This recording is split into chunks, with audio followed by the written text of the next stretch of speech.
Hello and welcome to The Shift, the podcast that aims to tell the no-holds-barred truth about being a woman post-40. Created and hosted by me, journalist and author Sam Baker. In each episode, I'll be inviting an inspiring woman to tell us, warts and all, how it feels to shift. This week, I'm scoffing biscuits in the kitchen of best-selling novelist and all-round Renaissance woman, Tasmina Perry. She's been a lawyer, a journalist, a magazine editor, a best-selling novelist, and now a screenwriter.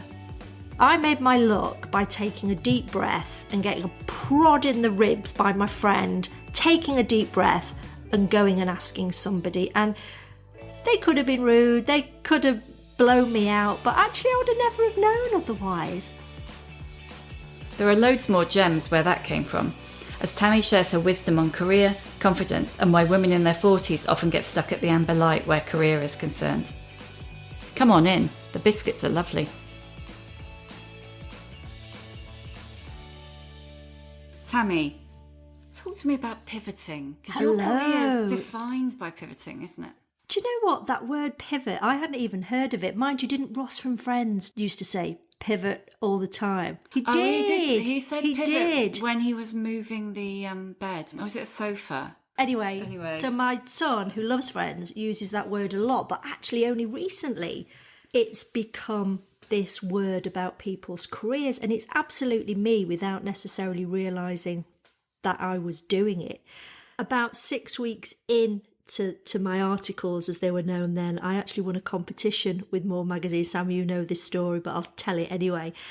And it was win a date with 2 male models, and you had to write a letter why you should win. And so I actually wrote a quiz, sent it off, thought nothing about it, and the next thing I know, you have won. I went down to More Magazine, and at that moment it clicked and I worked out this is what I want to do. So I told the partner, sorry Andrew Harris if you're listening, that I actually said I was going to a funeral, but I put on a leopard skin jacket and a cat suit, and down I went to meet Jez and CJ, the 2 models. But actually they were great, they were really good looking, but actually I was just fascinated in talking to Belinda Jones and Neil Cooper, who were there from More. And I knew at that point, this is what I want to do. So I kept on going, trying to qualify being a lawyer, which I did, but used to take regular holidays, go down, open envelopes. I won't say who it was, but I remember I did get to interview one celebrity, and I went down and he was like, so what did you think of the album in an American accent? And I admitted, as the naive 22-year-old, I hadn't listened to the album. So I was marched to Sony Records, to a booth where I had to sit and listen to this very diva-ish rock, soul singer. And then by the time I marched back to his hotel for the interview, he refused to speak to me. So that was my baptism of fire in journalism. But it didn't put me off. You still got the job, though. But I still did get the job. But I think back to the pivoting, it was...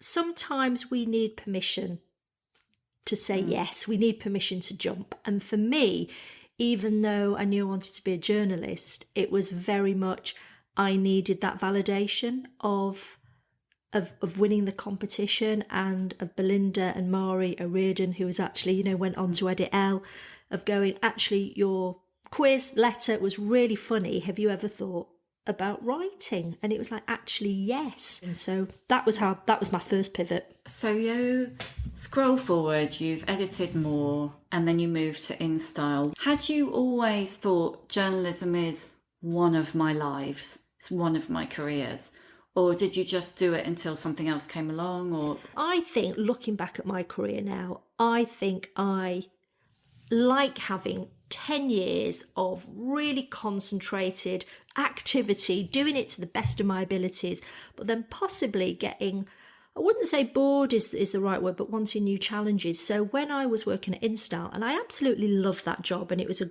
great office of fabulous women, but already I could feel myself wanting a new challenge. And also, which is very pertinent to your book, is I must have been 34, 35 at the time, and realised, where is everybody after 40? Absolutely, and so my boss at the time was Louise Chon, who is amazing. She is so smart and educated and chic. But Louise is a good 10, if not more, years older than I am. So she was always a real role model, but there weren't many Louises. And I remember sitting there as deputy editor thinking, where next? You know, you will get put out to pasture at some point. You possibly will get kicked upstairs. You certainly won't be allowed to have the big editing jobs, or that was certainly my sense. I think it's different in America, where the Anna Wintours can keep going until 70. Or it used to be, yeah. Or it used to be, but even now things are definitely changing. But I definitely got the sense that there was an ageism in the industry, and I had to start planning my lifeboat. So when I actually went on honeymoon, that's when I started writing Daddy's Girls, because even then it wasn't so much an age thing as a lifestyle thing, and thinking, you know, I'm 35, I want to start having children as soon as possible. I've only got one. How do I make work and a family life work for me beyond 40, beyond 50, beyond 60? And I didn't see that career being journalism. And it was actually quite prescient, because obviously we've both seen, we can talk about this later, how the magazine industry's changed even in a decade. Really interesting to me that at 36 you were sitting in a senior magazine job thinking, I don't see that there's a future here for me. Absolutely. Do you think that was the industry, or do you think any men were feeling like that?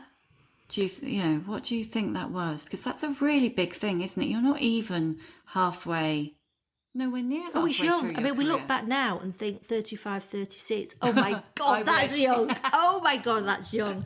I don't think there was any obvious ageism going. Would somebody have been penalised going for a job as, say, editor of Cosmopolitan at 50 rather than the 30-year-old?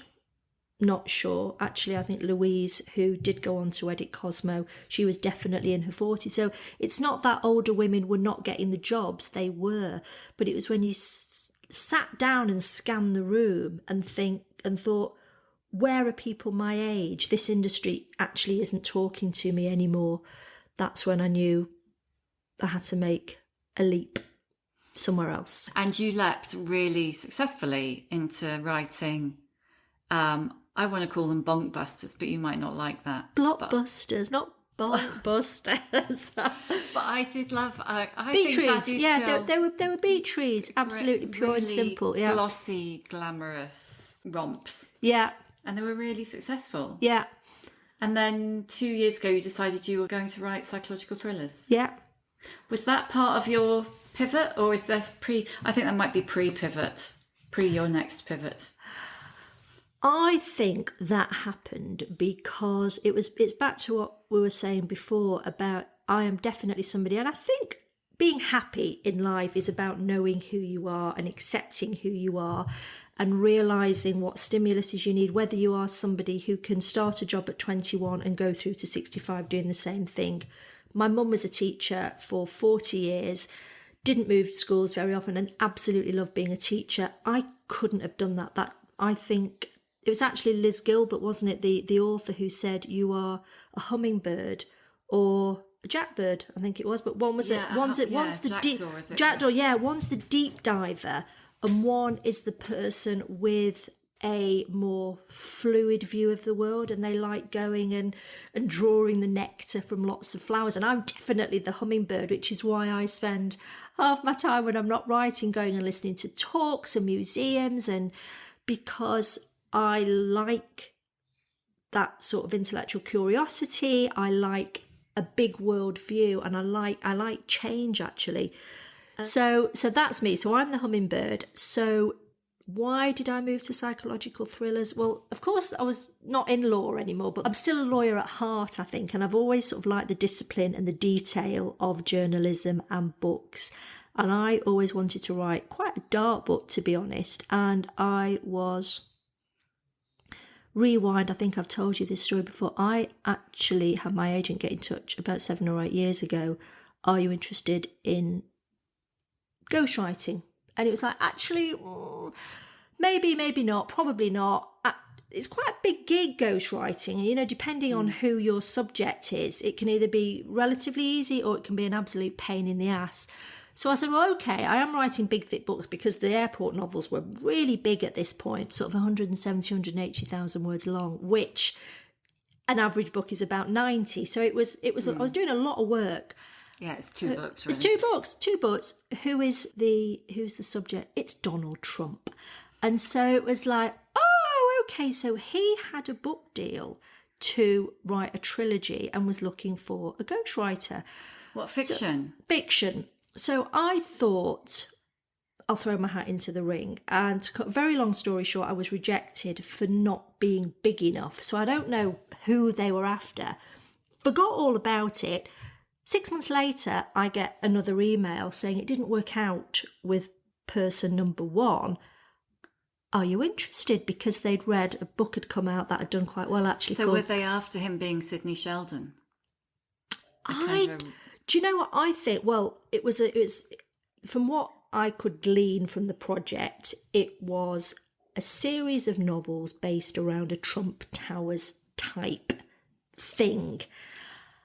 And you know what? On paper, I was probably the rightish sort of person to do it because I was writing about rich people getting up to no good and intrigue. And so from a professional point of view, it was quite an interesting process. So we got further down the line, and obviously this was before he got into politics. He was still doing the show at the time. Did you meet him? Didn't meet him, but the offer came through. I thought I had a scoop then.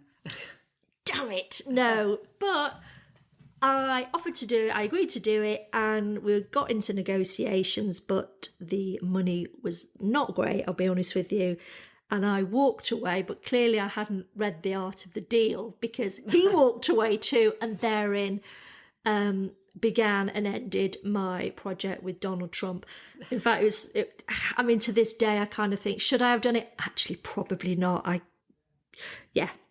But that made you feel that you wanted to write something a bit different. Yes. But what? So thank you, Donald, actually. It did make me realise that actually with a bit of organisation, a bit of discipline, I could probably fit another project into my working schedule. And so that... sorry to interrupt you, your working schedule already had 1 novel a year that was twice as big as anybody else's novels. And your son. Yes. But you know what? Mum just gets shit done, doesn't she? And that's always been my motto, to kind of push yourself out there and do what you can. And if something excites you, just go for it. So that's where we are with the psychological thrillers. And I absolutely love that. But, you know, it was something we talked about before we switched the mic on. Knowing yourself. I'd like to think I'm always going to be a writer. But I've also been doing this about 14, 15 years now. And so it's time for another act. It is time. It's time. I mean, do you call the law first act? Who knows? I mean, actually, I always think it was a bit like at the start of marriage, the law. That was me working out what I didn't want rather than what I do want. Whereas I always want to be doing something in the creative sphere. But you know, we probably both had a lot of conversations recently, and these are quite difficult times for anybody in creative fields. But actually, if you look at it through a different prism, you could kind of think these are actually really exciting times. And I think if we sit down, and I've got my lovely recliner chair that my lovely husband hulked all the way upstairs. It's now my thinking chair. And I just try and think about... You know, it's a really simple question that I think we all have to ask ourselves post 45. What is it you want? And it's a really simple question, but we don't ask it enough of ourselves. And I think it's a very movable feast. What do you want? What do we want? It can be different from one day to the next. Absolutely, yeah. So what was your answer to what is it you want? It's strange, actually, because, I mean, we go to Cornwall on holiday a lot, and we always call it our A303 drive. And these are the questions that me and my husband always talk about. What is it we want? Where do we want to go? And I did it last year, and I really decided that I wanted to write a cookbook or start a cookery blog. Now, Sam, you know me, I love my food. I don't necessarily love cooking, but I love it. It's the magazine me that loves the lifestyle and the curating food and a sense of place. But then when I dug a bit deeper, it's like, actually, I don't particularly want to write the cookbook. For me, when you dug deep, the cookbook was symbolic of wanting just to nest a bit more and to spend more time with my family. So I think these are the questions that we have to ask ourselves, not just what do we want, but why do we want it? And have we moved out of one period of our lives into the next one? And, you know, for me, I've got a son who is 13 now, and he needs me less and less, is the truth of it. And so I feel myself moving from role of mum to being cheerleader and supporter and trying to make my son the best person he can be, but also using it as a time to kind of revisit what I want as well. Now I've got a little bit more bandwidth to think about those things and to do these things. And for you, that pivotal time for you was about 45. So started writing novels at 36. So I've been writing now for 14 years. So, you know, entering into my, sixth decade, I always been interested in TV, always loved TV. And I have found, I've got a fantastic manager out there now that came out there in LA. Out there in LA, because aforementioned mine film rights got sold to Sony in a really exciting deal, and that is in production. Who knows whether the thing will ever materialise, but it's it's a little glimmer of excitement and possibility out there. So I went a couple of weeks ago and had the meeting with the manager, and he's like, actually, you are exciting, because even though I've always had quite a can-do attitude, there's still a little voice in your head thinking, am I allowed to start new things like this at my age? Because this TV script writing production is almost as much of a young person's game as magazine publishing was 15 years ago. Am I allowed to do it? And he said, actually, you're a fresh and exciting voice precisely because you're not a 25-year-old straight out of film school. Brilliant to which hear, which is fantastic to hear. And so whether people really mean that, you know, he does, he thinks I'm exciting, he's taken me on.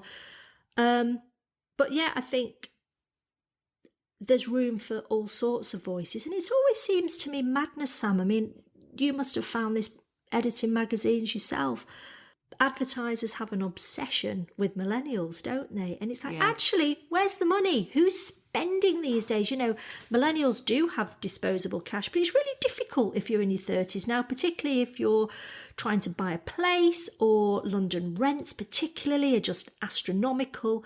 Whereas if you're in your 50s, you probably haven't got the responsibilities of childcare anymore, or children. It's possibly you on your own or with your partner. But I don't feel as if we're being targeted by anybody, actually, whether it's by TV channels or beauty companies. I don't understand, and this is great, we're having these conversations, why we are the forgotten demographic and what do we do about it, because we are really loud and potent and thirsty. You know? Yeah. I think, I have lots of thoughts about this. I think that there's, how do I put it? Let me go back. When I was thinking about the shift and that kind of period in your life post 40 where you kind of have the opportunity to reinvent, I think one of the things it boiled down to is that thing that runs through society when we talk about diversity, which is like, you can't be what you can't see.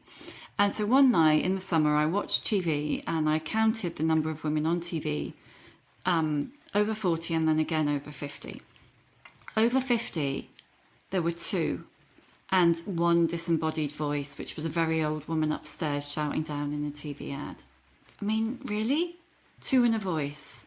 And I think that shows how older women are treated right the way through in the fashion industry, in the beauty industry. I mean, the beauty industry pays more than a nod to us because, you know, they can always flog us an anti-aging cream. But there's never any celebration. And so it's really cheering to hear you say that your agent said you were exciting and new and interesting. actually something has happened. I've had my shift literally over the past few months, and I'm suddenly feeling powerful again and ready to go. And it's exciting. And you mentioned the dread M word. Yeah. PM word. Yeah. How has that manifested itself?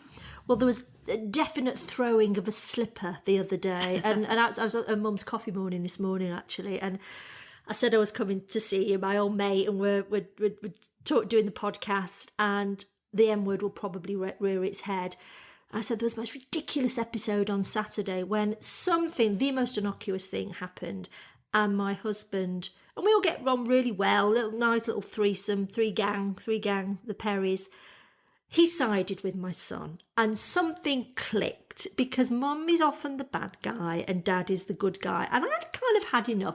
And this rage happened, and I picked up the nearest thing in frustration and threw it onto the ground. And it was a slipper. In fact, it was so pathetic because it was a slipper sock. It's but something that wouldn't have bothered me 2 or 3 years ago. I just had to get it out. So there's little things like that. Everybody's heard about menopausal rage. And of course, when you've got a teenage son, it's like these two things colliding of teen attitude and menopausal mum. But menopausal rage and the hot flushes, flashes, sweats, whatever you want to call it, they're kind of the cliche things that you hear about menopause. And they're cliches because they're true. Yeah, they're true. But at the same time, one thing that a lot of people experience is a kind of a lack of confidence and anxiety and depression. Have you had any of that? Do you know what? Not really, actually. Because again, it's back to my dad. When you are bored, so I always say to everybody, just put a little document on your desktop and it says, why not me? And those words are so empowering that it's not necessarily confidence that holds me back, but just, can I be bothered in a way? Because it's back to the what is it that I want? And, were you the same? Because you've worked in loads of big, busy offices. Do you want to do the daily commute every day? Exactly. That's me making a great big eye roll. Exactly. So when you're sort of 45, 50 plus, perhaps not what you want to work as, but how you want to work also changes. So that's really important, I think, thinking about what's holding me back. For some people, that's confidence, and it's absolutely, Sam, an issue. And it really gets me down sometimes. I did a talk at a nearby hotel recently, and it was like a mum's lunch, and a lot of the people who were there, I would say, were between 40 and 55. And I turned up with the standard, how to write a novel speech that is down pat now. And there was a little drinks reception beforehand, and we were chatting, and they were like, so what's the speech about? And I was like, oh, it's how to write a novel, thinking everybody's going to be clamouring. Everybody's faces went blank. I just knew this is not what they want. So I was like, okay, so you clearly don't want the how to write the novel talk. What is it you want? And Sam, every single person who I spoke to in that little collective at the pre-talk reception said, I haven't really got any confidence at the moment. I want to do something, but I don't know what, and I'm not sure I've got the confidence to do it. So I had to stand up and really give an off the hoof think about saying yes, actually, because they are the most important words. Just say yes. So you completely changed your talk just on a dime. Yeah. So it was Wow. I had to wing that, and it's only because I'm a good witcher that I could. But you know what? I've just told them lots of things in my life that have happened, and again, this is something else, but it wasn't quite the winning the competition with the 2 male models that got me into journalism. It was actually between law school and articles. I used to work at Granada Studios tours in the hot dog caravan. Sam, I could make the best Westler's hot dog in the West. And this band used to come and dance outside. You can cook. I can cook. Actually, maybe the blog should be just called Hot Doggy. I was like, Maybe not. Or maybe not. Or maybe I could get in all sorts of trouble for that. Can you imagine the Google history? Oh, Oh my gosh. God. Can you imagine these things all, with the hot dogs and Trump? It's all going to come back to haunt me. But this band used to come and dance outside the hot dog caravan. And me and my friend Kerry, we quite fancied them. And didn't know who they were. We used to call them Red Shoes. And it must have been 2 or 3 weeks later, we were in a cafe in Manchester. And they were there, Red Shoes were there. And I was like, I really want to be a journalist. But to be a journalist, I need somebody to interview. I need a portfolio. I kind of knew enough to know that. And I went up to them and Kerry just said, just go over. So I just needed that person just to go, just do it. And so I took a deep breath and I went over to Red Shoes and I tapped the guy on the shoulder who looked the friendliest and said, hello, I've seen you outside my hot dog caravan. I think you're great. Can I interview you? I want to be a journalist. And the guy said, of course you can. Sit down. My name's Rob. And it was Robbie Williams. And Red Shoes would take that.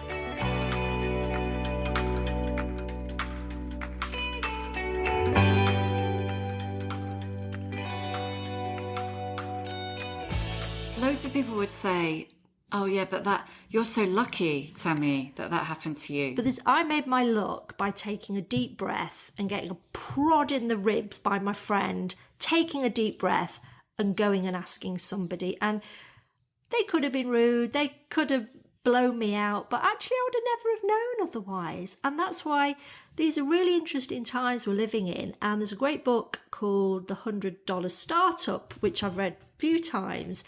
And that's kind of all you need to start a business these days. I mean, for everybody that's having to go through, I remember how, it was hoop after hoop, wasn't it? Getting all the VC funding for the pool. Oh, it was like, it's almost like the work was in the funding to get to do the work. And then the work kept being in the funding.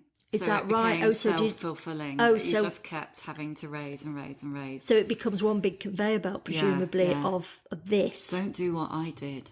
That's the moral of the story. But then out of it came a ton of lessons for you. And actually, you realise that perhaps you don't need the millions anymore. You just need an idea and somebody, whether it's yourself or whether it's a friend or a partner or somebody you hear in passing that just goes, yes, you can do it. And so long as the stakes aren't high, so long as you almost minimise the risk. So, for me, to go up to Red Shoes and say, can I interview you? What was the risk there? The risk was him saying, go away, you idiot, you still smell of hot dogs. But he didn't. It was like, it was Robbie Williams, call me Rob, it was at the time. So Busking outside Granada Studios tours, yeah. So pivoting, I think, and changing is actually becoming easier and easier in this days because technology's made, you can get a microphone, I've got a friend who has made many millions of dollars self-publishing books. So she's turned that industry on its head and has made things happen for herself. So she literally, at the age of, she was pushing 40, has completely revolutionised her life, actually, by being a self-starter and just by telling herself she could do it. So at the moment, my inbox is completely full of emails from women, some all between 40 and 60, and they are predominantly saying, I haven't got much confidence. They are saying, many of them are actually saying, I haven't been asked to write about myself or to tell anyone about myself for such a long time, I've almost forgotten how to. So how would you, for that woman who's listening to this now and is saying, oh, that's all right for you, I can't do that, I haven't got that confidence, I haven't done anything for me for decades, how do I start doing something for me? I suppose it's starting small. And do you know what? Don't you always think we put on, certainly as mums, as women, we can be really hard on ourselves, actually, and we take on a lot. When you think about all the things you've done and I've tried to do, we try to juggle a lot. Even if you've got kids, if you haven't got kids, we are master jugglers, I think. But sometimes that tips into being quite hard on yourself. And I think the second we flip that on its head and try and be kind to ourselves, that's when I think you can make that shift, actually, because confidence is taking a step forward, but actually not beating yourself up if you get it wrong. Because that's the hard thing. Yeah, that it? is really hard. But it's like, actually, who cares? I saw on your Instagram the other day you posted that great quote from, is it Liz Gilbert again, who said something about in your 40s and 50s, you realise be your own person, essentially. But actually, by the time you're 60s and 70s, nobody gives a who anyway. So Sam is now reaching for the Instagram because I love this quote. I read it and it made my day. It really did. Loads of likes, actually. I'm going to read it. It's a quote from Elizabeth Gilbert's Big Magic, and it's, we all spend our 20s and 30s trying so hard to be perfect because we're so worried about what people think of us. Then we get into our 40s and 50s and we finally start to be free, which is so true from my experience, because we decide that we don't give a damn what anyone thinks of us. But you won't be completely free until you reach your 60s and 70s, when you finally realise this liberating truth. Nobody was ever thinking about you anyhow. So the truth is, your gran was right. Nobody's looking at you. Except for you. And it's your gaze that is the problem. Absolutely. And so be kind to yourself, because actually you're the only one that matters, really.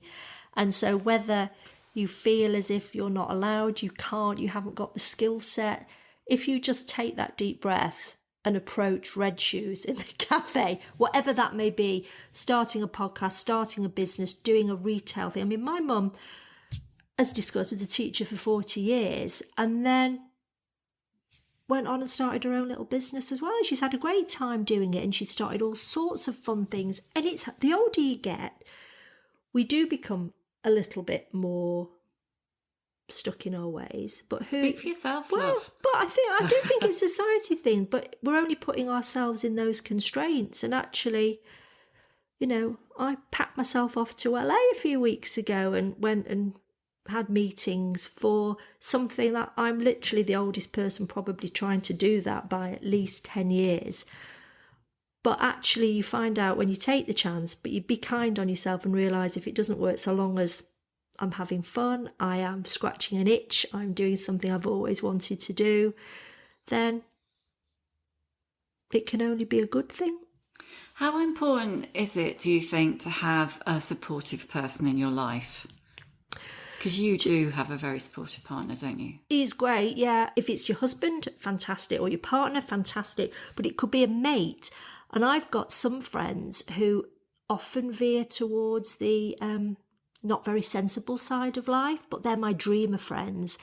And I always come away from those people feeling really energised. And actually, I think in people's friendship mix, you should have the maverick, the creative, the dreamer, the person who will go on, have a go, the person that will say yes. And it's almost, we've spent many a magazine party, haven't we, in a corner plotting and planning. And you do have the plotter friend. And do you know what? Absolutely, you need to have the plotter friend, because plotter friends help you make things happen. Or not. This is it. It all comes back to be kind to yourself. What is it that you want? Because for every person who is in their 50s who wants to start a new business, and more, I've been with all my friends, Schoolgate friends today, they are desperate to get back and do something, not feeling very confident about what they can do. But equally, I think you should be happy enough to say, actually, I don't really want to do something. I want to go and do loads of courses and enrich myself in another way. But I think people are more and more opening themselves up to defining success on a very personal level, and not saying success is having a partner, having children, having a great high-flying career. Success is what you want it to be. And if that is turning your back on professional stuff, so be it. You have to downsize, but it means you can live a more creatively enriched life, writing novels, poems, courses, whatever. I mean, we're in really interesting times, as I say, at the moment, just what our contemporaries are doing at the moment. and there's lots of people stuck at the amber traffic lights. Yes, and that's a good way of putting ready it. to go, and they're really ready to go, Sam. And I think we've just all got to help each other, actually. What do you think's stopping them? I'm going to assume that most of the people at the amber traffic lights are women. Correct. Why do you think we are hanging around the amber traffic lights and not putting the pedal down? There's not a right or wrong answer, and actually, I don't know the answer to this. I think some people are stuck there because of confidence. I think some people are stuck there because it seems like bloody hard work to do what they want to do.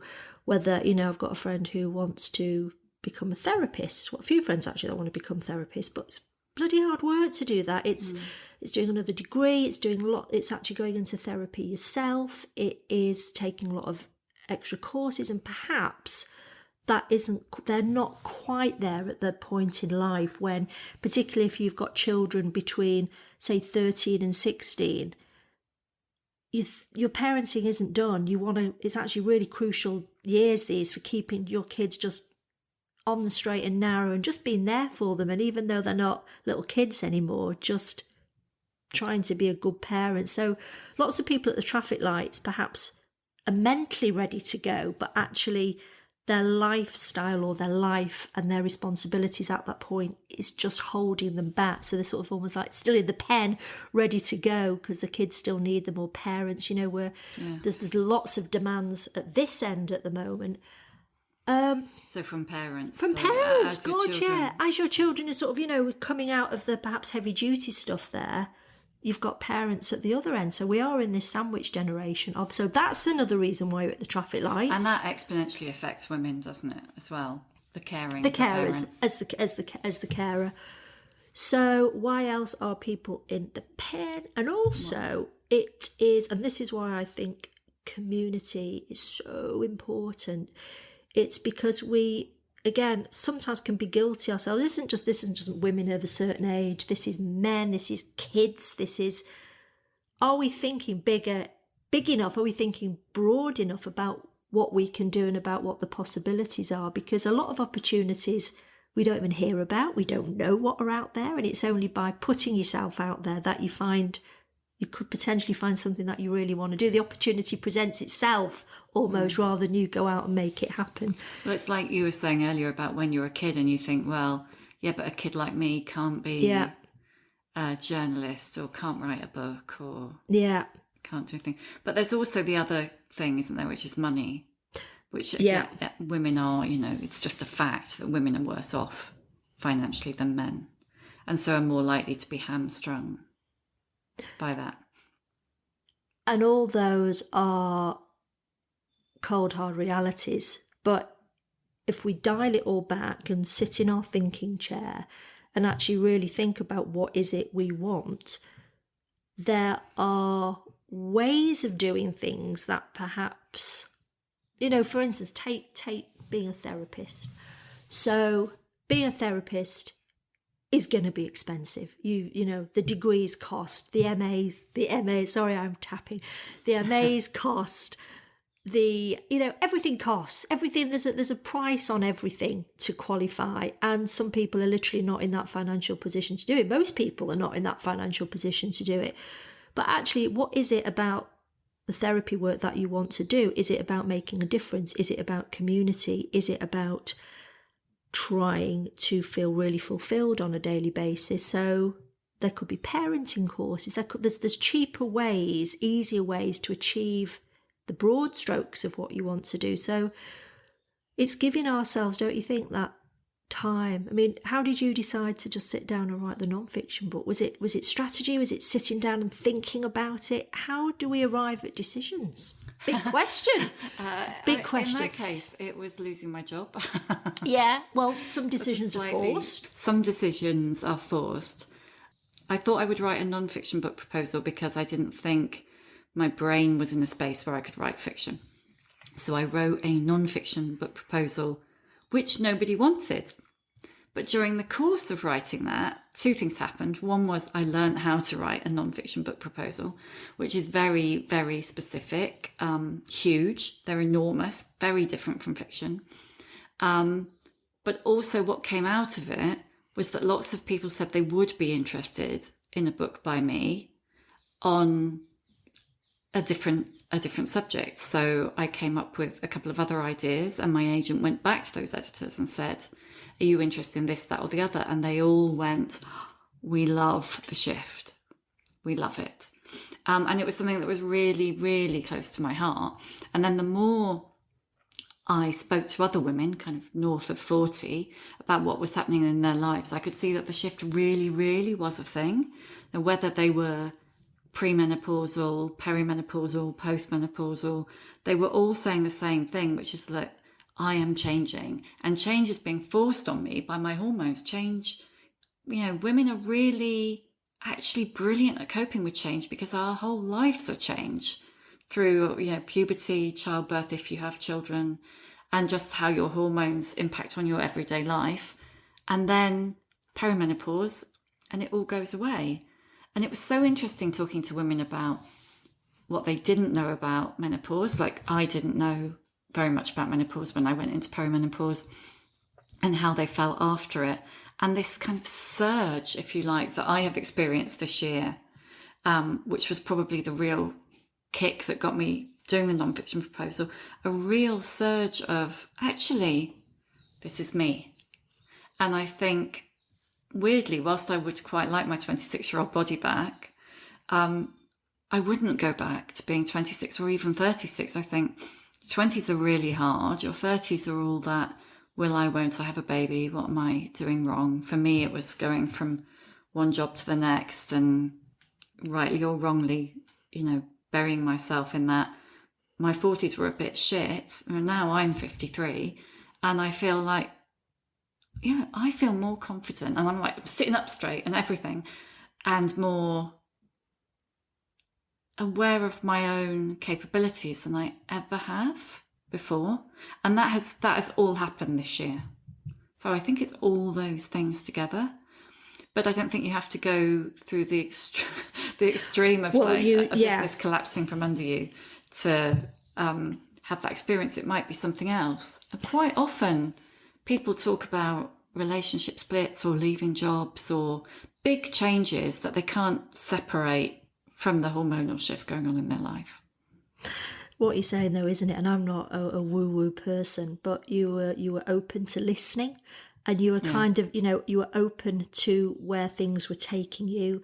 You were listening to what your own voice needs were telling you, and then once you're honest enough to have the conversation, like me throwing the slipper sock, actually everybody else is having the same conversation. So it's listening, isn't it? It's always being your inner journalist. But I think that conversation is, again, this is something that has come up from so many women. That conversation is it's not necessarily so easy to find. I mean, yes, there are blogs and there are Facebook groups and all of that. But if you're not a person who joins Facebook groups, if you're not a joiner, if you're just a coper, then that sense that actually loads of people are going through something like this, or will go through it, or have been through it. I mean, I interviewed someone on the phone this morning who had this brilliant analogy that I'm going to steal. I will credit her in the book, but I'm going to steal it now. And she said, I just wish that everybody didn't keep saying we were in the same boat. We are not all in the same boat. What we are is we're a flotilla. And we're all in our own little boats going in the same direction. And everybody's experience is different. We don't all expect to have the same periods.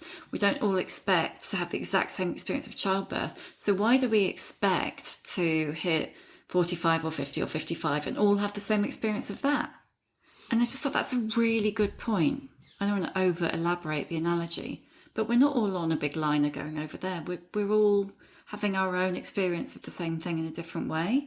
And we can all, just talking about that just makes a massive difference. And it's been, we don't all want the same destination. We don't all have the same wants. And I think it's it's realizing that, and it's being open with you, and having the confidence to be open with yourself, actually, because, you know, back to everybody goes on about social media and all the negatives of social media. There's tons of positives about social media, but it helps us, it makes us think that we have to be a certain way or what success looks like. And I think once you get into your 40s and 50s, you realise you don't have to be doing what everybody else is doing.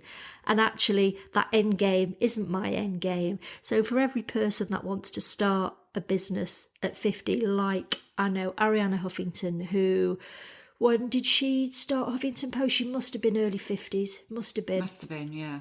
And then by mid-60s, she sold it for hundreds of millions of dollars. Yeah. So, but every person who wants to live out those ambitions of success, there is somebody else who wants to downsize their house and move to the countryside and take up pottery, and that's fine too. But I think it's being open and honest with ourselves. Again, it's back to that question, what is it we want? Yeah, I'm feeling entitled to ask that question. Yeah. And actually, if you've got a partner, being on the same page, because that's when difficulties arise, when people do want. I think, don't you think as well, I've seen too many people in their 30s and 40s being obsessed with status. And so much is driven by status, I think, these days, whether it's keeping jobs that make us unhappy because of how it looks, our labels of achievement. And don't you think once you hit 50 or you're about to hit 50, that starts to disappear? It's like, it's back to that thing. Do you really give a shit about what people think? Well, I think it is that kind of, it's a bit of a cliche that once women are older, they give zero fucks. I mean, I can't honestly say I don't, I don't give a shit about what people think of me or that kind of thing. But I am more self-contained in what I think. And I definitely think that that's a thing in older women, that, well, that might work for you, but it doesn't work for me. And that's fine, Whereas, like you say, when you're certainly when most of my big career changes through editing different magazines were through my 30s. And that's what I was driven by. Looking back, I don't really understand why, but at the time, it was the be-all and end-all. One thing I think is really crucial, though, moving forward, and Sam, this is your duty as the podcast host, is to just speak to loads of women who are actually out there doing stuff and doing interesting stuff and doing it not at 30 or even at 40, but at 45, 50, 55.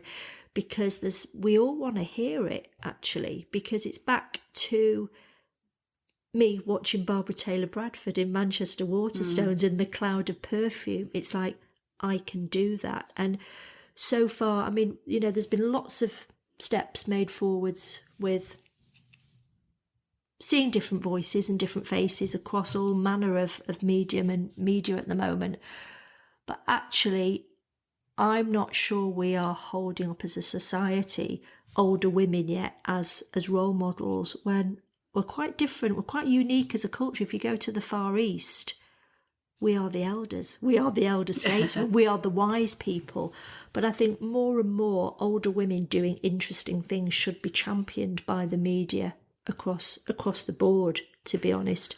Well, it's that, it's the thing, isn't it, about invisibility. And I do think whether or not you feel invisible, I think there's a sense in the aging process for women, speaking for myself, where aging is tied into irrelevance. And so there's a fear of aging because there's a fear of becoming irrelevant. And if you could see around you that people weren't becoming irrelevant, then it would take away some of that denial, if you like, of getting a bit older. We were talking earlier about the fact that Nicole Kidman and Reese Witherspoon have a combined age of 96 and produced, Big Little Lies. What Reese Witherspoon's doing with her production company, when you start thinking about that, there are lots of older women quietly doing their thing and being ignored. So I think it's our responsibility to get it out there, to be the silent ninja, actually.